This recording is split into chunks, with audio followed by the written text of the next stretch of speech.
जय साई राम। बाबा की असीम कृपा से श्री साई सच्चरित्र अध्याय 33 हम सभी श्रवण करेंगे। उदी की महिमा भाग 1। बिच्छू का डंक, प्लेग की गांठ, जामनेर का चमत्कार, नारायण राव, बाला बुआ सुतार, अप्पा साहेब कुलकर्णी, हरि भाऊ कर्णिक। पूर्व अध्याय में गुरु की महानता का दिग्दर्शन कराया गया है। अब इस अध्याय में उदी के महात्मा का वर्णन किया जाएगा। प्रस्तावना। आओ पहले हम संतों के चरणों में प्रणाम करें, जिनकी कृपा दृष्टि मात्र से ही समस्त पाप समूह भस्म होकर हमारे आचरण के दोष नष्ट हो जाएंगे। उनसे वार्तालाप करना हमारे लिए शिक्षाप्रद है और अति आनंददायक है। वे अपने मन में यह मेरा और वह तुम्हारा ऐसा कोई भेद नहीं रखते। इस प्रकार के भेदभाव की कल्पना उनके हृदय में कभी भी उत्पन्न नहीं होती। उनका ऋण इस जन्म में तो क्या, अनेक जन्मों में भी न चुकाया जा सकेगा। उदी विभूति। यह सर्वविदित है कि बाबा सबसे दक्षिणा लिया करते थे तथा उस धन और राशि में से दान करने के पश्चात जो कुछ भी शेष बचता उससे वे ईंधन मोल लेकर सदा धुनी प्रज्वलित रखते थे। इसी धुनी की भस्म उदी कहलाती है।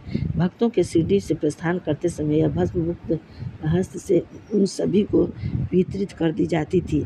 इस उदी से बाबा हमें क्या शिक्षा देते हैं? उदी वितरण पर कर बाबा हमें शिक्षा देते हैं कि इस अंगारे के समान गोचर होने वाले ब्रह्मांड का प्रतिबिंब भस्म के ही समान है। हमारा तन भी ईंधन सदृश ही है, अर्थात पंचभूतादि से निर्मित है, जो कि सांसारिक भोगादि के उपरांत विनाश को प्राप्त होकर भस्म के रूप में परिणित हो जाएगा। भक्तों को इस बात की स्मृति दिलाने के हेतु ही कि अंत में यह देह भस्म सदृश होने वाली है, बाबा उदी वितरण किया करते थे। बाबा इस उदी के द्वारा एक और भी शिक्षा प्रदान करते हैं कि इस संसार में ब्रह्मा की सत्य और जगत मिथ्या है। इस संसार में वस्तुतः कोई किसी का पिता, पुत्र अथवा स्त्री नहीं है। हम जगत में अकेले ही आए हैं और अकेले ही जाएंगे। पूर्व में यह देखने में आ चुका है और अभी भी अनुभव किया जा रहा है कि इस उदी ने अनेक शारीरिक और मानसिक रोगियों को स्वस्थ प्रदान किया है। यथार्थ में बाबा तो भक्तों को दक्षिणा और उदी द्वारा सत्य और असत्य में विवेक तथा असत्य के त्याग का सिद्धांत समझाना चाहते थे। इस उदी से वैराग्य और दक्षिणा से त्याग की शिक्षा मिलती है। इन दोनों के अभाव में इस माया रूपी भवसागर को पार करना कठिन है। इसीलिए बाबा दूसरे के भोग स्वयं भोग कर दक्षिणा स्वीकार कर लिया करते थे। जब भक्तगण विदा लेते तब वे प्रसाद के रूप में उदी देकर कुछ उनके मस्तक पर लगाकर अपना वरद हस्त उनके मस्तक पर रखते थे। जब बाबा प्रसन्नचित्त होते तब वे प्रेम पूर्वक गीत गाया करते थे। ऐसा ही एक भजन उदी के संबंध में भी है। भजन के बोल हैं, रमते राम आओ जी, उदिया की गोनियाँ लगाओ जी। बाबा यह शुद्ध और मधुर स्वर में गाते थे। यह सब तो उदी के आध्यात्मिक प्रभाव के संबंध में हुआ, परंतु उसमें भौतिक प्रभाव भी था, जिससे भक्तों को स्वास्थ्य, समृद्धि, चिंता मुक्ति एवं अनेक सांसारिक लाभ प्राप्त हुए। इसलिए उदी हमें आध्यात्मिक और सांसारिक लाभ पहुँचाती है। अब हम उदी की कथाएं प्रारंभ करते हैं। बिच्छू का डंक। नासिक के श्री नारायण मोतीराम जानी बाबा के परम भक्त थे। तो बाबा के अनभक्त रामचंद्र वामन मोडको के अधीन काम करते थे। एक बार वे अपनी माता के साथ शिरडी गए तो बाबा के दर्शन का लाभ उठाया। तब बाबा ने उनकी माँ से कहा कि अब तुम्हारे पुत्र को नौकरी छोड़कर स्वतंत्र व्यवसाय करना चाहिए। कुछ दिनों बाद बाबा के वचन सत्य निकले।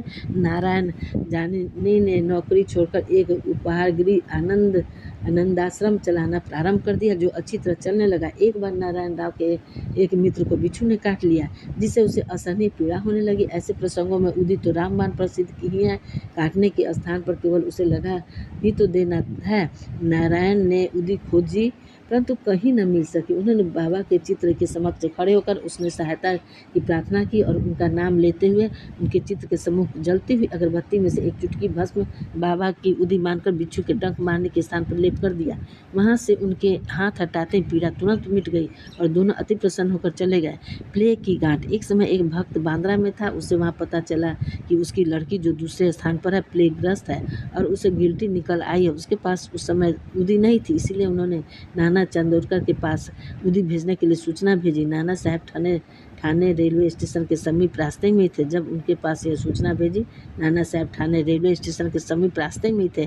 जब उनके पास यह सूचना पहुंची तो अपनी पत्नी सहित कल्याण जा रहे थे। उनके पास भी उस समय उदी नहीं थी।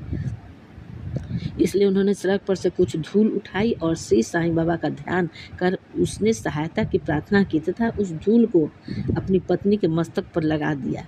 वह भक्त खड़े खड़े यह सब नाटक देख रहा था। जब वह घर लौटा तो उसे जानकर अति हर्ष हुआ कि जिस समय से नाना साहब ने ठाणे रेलवे स्टेशन के पास बाबा से सहायता करने की प्रार्थना की, तभी से उनकी लड़की की स्थिति में पर्याप्त सुधार हो चला है, जो गत 3 दिनों से पीड़ित थी। जामनेर का विलक्षण चमत्कार। सन 1904-05 में नाना साहब चांदोरकर खानदेश जिले के जामनेर में मामलतदार थे। वे जामनेर से शिरडी लगभग 250-300 मील दूर है। उनकी पुत्री मैनाताई गर्भावस्था में थी और प्रसव काल समीप ही था। उसकी स्थिति अति गंभीर थी। 2-3 दिनों से उसे प्रसव वेदना हो रही थी। नाना साहब ने सभी संभव प्रयत्न किए, परंतु वे सब व्यर्थ ही सिद्ध हुए। तब उन्होंने बाबा का ध्यान किया, उनसे सहायता की, प्रार्थना की। उस समय शिरडी में एक रामगीर बुआ, जिन्हें बाबा बापूगीर बुआ के नाम से पुकारते थे, अपने घर खानदेश को लौट रहे थे। बाबा ने उन्हें अपने समीप बुलाकर कहा कि तुम घर लौटते समय थोड़ी देर के लिए जामनेर में उतरकर यह उदी और आरती श्री नाना साहब को दे देना। रामगीर बुआ बोले कि मेरे पास केवल 2 ही रुपये हैं, जो कठिनाई से जलगांव तक के किराए का ही को ही पर्याप्त है। फिर ऐसी स्थिति में जलगांव से 35 मील दूर आगे जाना मेरे लिए कैसे संभव होगा। बाबा ने उत्तर दिया कि चिंता की कोई बात नहीं, तुम्हारी सब व्यवस्था हो जाएगी। तब बाबा ने सामा से माधव अटकर द्वारा रचित प्रसिद्ध आरती की प्रतिलिपि कराई और उदी के साथ नाना साहब के पास भेज दिया। बाबा के वचनों पर विश्वास कर रामगीर बुआ ने शिरडी से प्रस्थान कर दिया। 2:45 बजे रात्रि को जलगांव पहुंचे। इस समय उनके पास केवल 2 आने ही शेष थे, जिससे बड़ी सुविधा में थे। इतने में एक आवाज़ उनके कानों में पड़ी थी कि शिरडी से आए हुए बापूगीर बुआ कौन है। उन्होंने आगे बढ़कर बतलाया, मैं शिरडी से आ रहा हूँ और मेरा ही नाम बापूगीर बुआ है। उस चपरासी ने, जो कि अपने आप को नाना साहब चांदोरकर द्वारा भेजा हुआ बतला रहा था, उन्हें बाहर लाकर एक संदार तांगे में बिठाया और जिसमें 2 सुंदर घोड़े जुते हुए थे। अब ये दोनों रवाना हो गए। तांगा रोककर घोड़ों को पानी पिलाया। इसी बीच चपरासी ने रामगीर बुआ से थोड़ा सा नाश्ता करने को कहा। उसकी दाढ़ी मूछें तथा अन्य वेशभूषा से उसे मुसलमान समझकर उन्होंने जलपान करना अस्वीकार कर दिया। तब उस चपरासी ने कहा कि मैं गढ़वाल का क्षत्रिय वंशीय हिंदू हूँ, यह सब नाश्ता नाना साहब ने आपके लिए भेजा है, तब उसमें से आपको कोई आपत्ति और संदेह नहीं करना चाहिए। तब वे दोनों जलपान कर पुनः रवाना हुए और सूर्योदय काल में जामनेर पहुँच गए। रामगीर बुआ लघु शंका को गए और थोड़ी देर में जब वे लौट कर आए तो क्या देखते हैं कि वहाँ न तो तांगा था, न ही तांगे वाले और न ही तांगे के घोड़े। उसके मुख से एक शब्द भी न निकल रहा था। वे समीप ही कचहरी में पूछताछ करने गए और वहाँ उन्होंने पता चला कि इस समय मामलतदार घर पर ही हैं। वे नाना साहब के घर पर गए और उन्हें बतलाया कि मैं शिरडी से बाबा की आरती और उदी लेकर आ रहा हूँ। उस समय मैनाताई की स्थिति बहुत ही गंभीर थी और उस सभी को उसके लिए बड़ी चिंता थी। नाना साहब ने अपनी पत्नी को बुलाकर उदी को जल में मिलाकर अपनी लड़की को पिला देने और आरती करने को कहा। उन्होंने सोचा कि बाबा की सहायता बड़ी सामयिक है। थोड़ी देर में ही समाचार प्राप्त हुआ कि प्रसव कुशलतापूर्वक होकर समस्त पीड़ा दूर हो गई।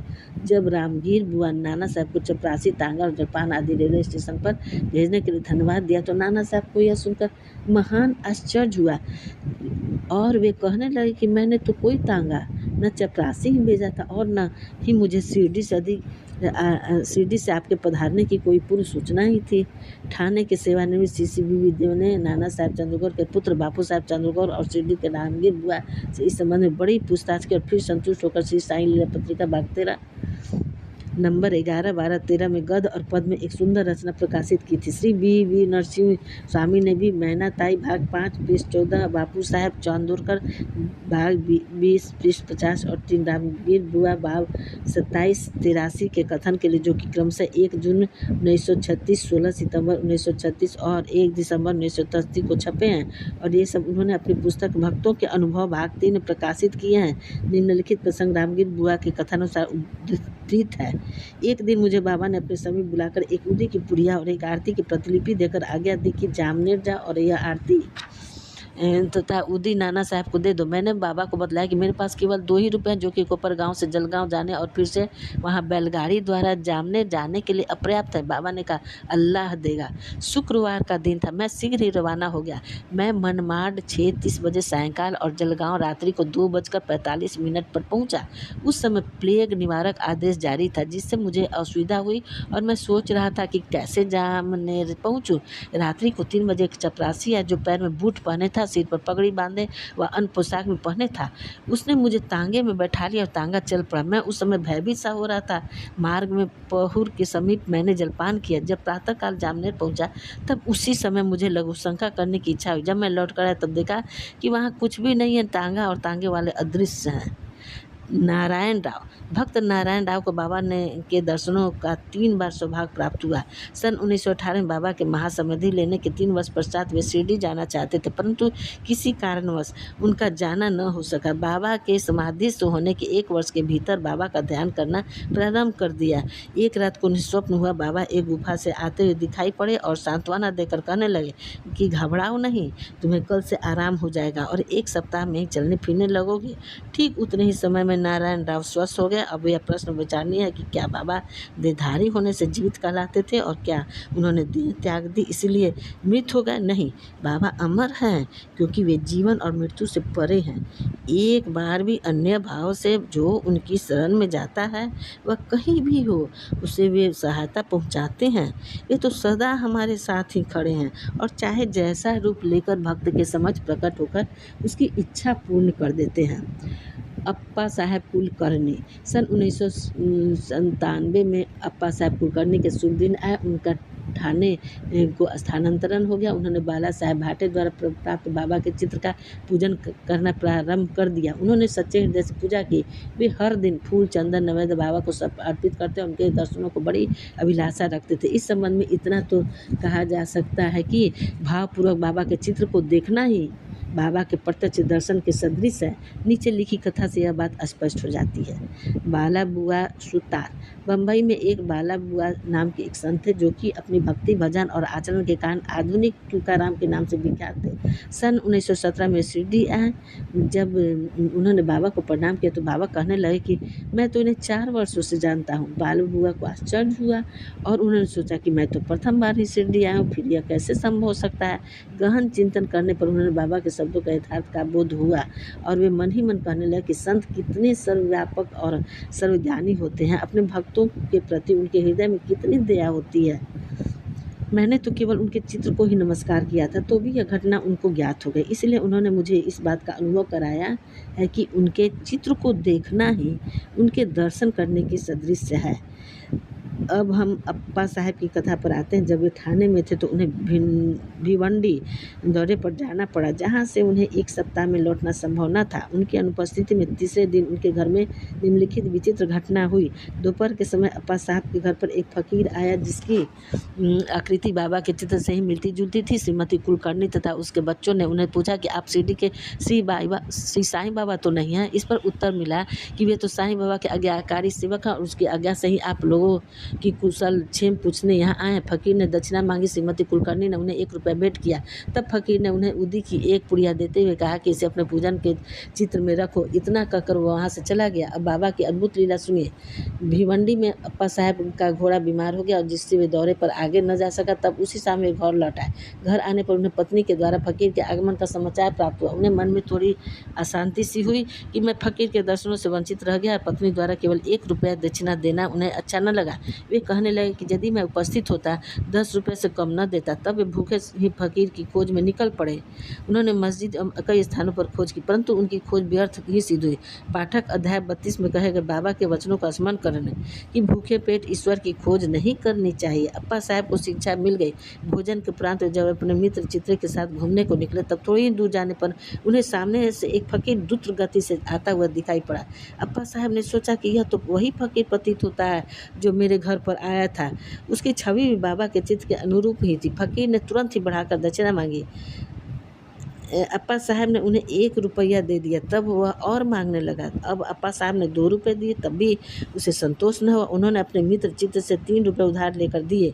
फिर भी वह मांगता ही रहा। तब अप्पा साहब ने उन्हें उसे घर चलने को कहा। सब लोग घर आए। अप्पा साहब ने उन्हें 3 रुपये दिए, अर्थात कुल 9 रुपये। फिर भी वह असंतुष्ट प्रतीत होता था, मांगे ही जा रहा था। तब अप्पा साहब ने कहा कि मेरे पास तो 10 रुपये का नोट है। तब फ़कीर ने नोट ले लिया और 9 रुपये लौटाकर चला गया। अप्पा साहब ने 10 रुपये देने को कहा था, इसीलिए उनसे 10 रुपये ले लिया और बाबा द्वारा स्पर्शित 9 रुपये उन्हें वापस मिल गया। अंक 9 रुपये अर्थपूर्ण है तथा 9 विधा भक्ति की ओर इंगित करते हैं। यहाँ ध्यान दे कि लक्ष्मी भाई को भी उन्होंने अंत समय में 9 रुपये ही दिए थे।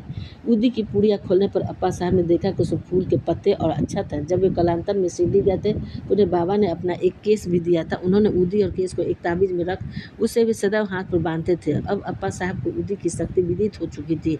वे कुशाग्र बुद्धि के थे। प्रथम उन्हें 40 रुपये मासिक मिलते थे, परंतु बाबा की उदी और चित्र प्राप्त होने के पश्चात उनका वेतन कई गुना हो गया।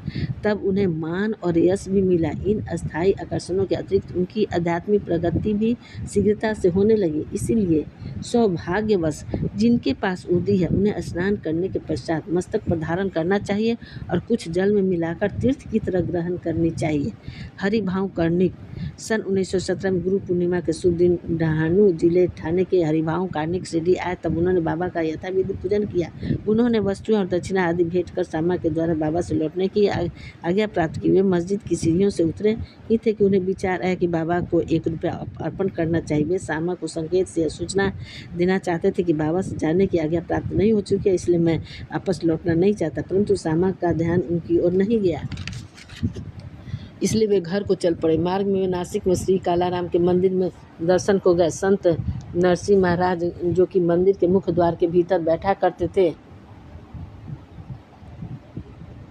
भक्तों को वहीं छोड़कर हरिभाव के पास आए और उनका हाथ पकड़कर कहने लगे कि मुझे मेरा रुपया दे दो। कर्णिक को बड़ा आश्चर्य हुआ और उन्होंने सहर्ष रुपया दे दिया। उन्हें विचार आया कि मैंने बाबा को रुपया देने को मन में संकल्प किया था और बाबा ने यह रुपया नासिक के नरसिंह महाराज के द्वारा ले लिया। इस कथा से सिद्ध होता है कि सब संत अभिन्न हैं तथा वे किसी न किसी रूप में एक साथ ही कार्य किया करते हैं। श्री सद्गुरु साईनाथान परमस्तु। शुभ भवतु। अध्याय 33 समाप्त हुआ। जय साई राम।